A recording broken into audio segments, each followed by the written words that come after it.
आपल्या हिंदू धर्मात एकादशी तिथीला अनन्यसाधारण महत्त्व आहे. आषाढ मासातील कृष्ण पक्षातील एकादशीला कामिका एकादशी असे म्हणतात.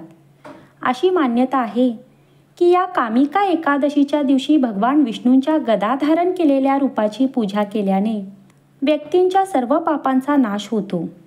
चला तर मग जाणून घेऊयात कामिका एकादशीच्या व्रताची कथा. पौराणिक कथेनुसार एका गावात एक वीर क्षत्रिय राहत होता. त्याच गावात काही ब्राह्मण समाज देखील राहत होते. त्या क्षत्रियाचा स्वभाव खूप रागीट होता. एके दिवशी काही कारणामुळे त्याचे एका ब्राह्मणासोबत भांडण झाले आणि त्यामध्ये त्या ब्राह्मणाचा मृत्यू झाला. आपल्या हातून घोर पाप झाला असे म्हणून त्याने आपल्या हातून मेलेल्या त्या ब्राह्मणाचा अंत्यविधी करण्याची इच्छा व्यक्त केली.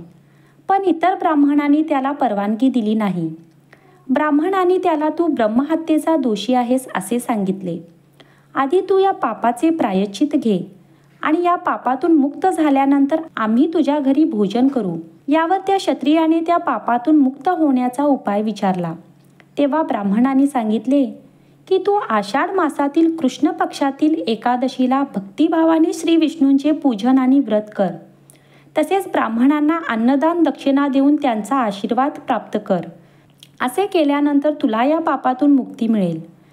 ब्राह्मणांनी सांगितल्याप्रमाणे क्षत्रियाने एकादशीचे व्रत केले आणि त्याच दिवशी रात्री भगवान विष्णूंनी त्या क्षत्रियाला दर्शन दिले व तुला ब्रह्महत्येतून मुक्ती मिळाली आहे असे सांगितले.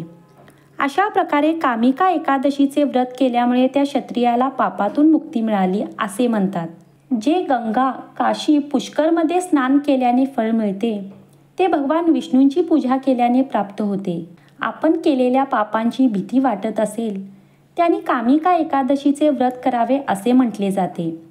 या एकादशीचे व्रत आणि भगवान विष्णूंची उपासना ही पापाच्या चिखलात अडकलेल्या आणि जगाच्या महासागरात विसर्जित झालेल्या मनुष्यांसाठी अत्यंत आवश्यक आहे.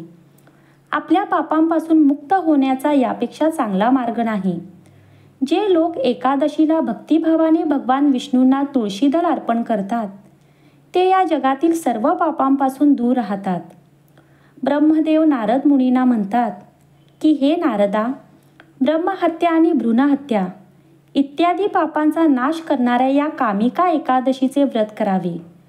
जो व्यक्ती श्रवणाने कामिका एकादशीचे व्रत ऐकतो आणि वाचतो तर सर्व पापांपासून मुक्त होऊन त्याला पुण्य प्राप्त होते अशी मान्यता आहे. तसेच पृथ्वी दान करणे, सोने दान करणे आणि कन्यादान करणे इत्यादी महान दानापेक्षा विष्णू पूजेचे महत्त्व अधिक आहे आणि म्हणूनच या दिवशी लक्ष्मीनारायणाची पूजा केल्याने भक्तांवर धनदेवतेचा आशीर्वाद होतो व आपल्या जीवनात मानसिक शांती मिळते आणि आपल्या पापांपासून मुक्तता मिळते. यासोबतच कुटुंबात आनंद टिकून राहतो.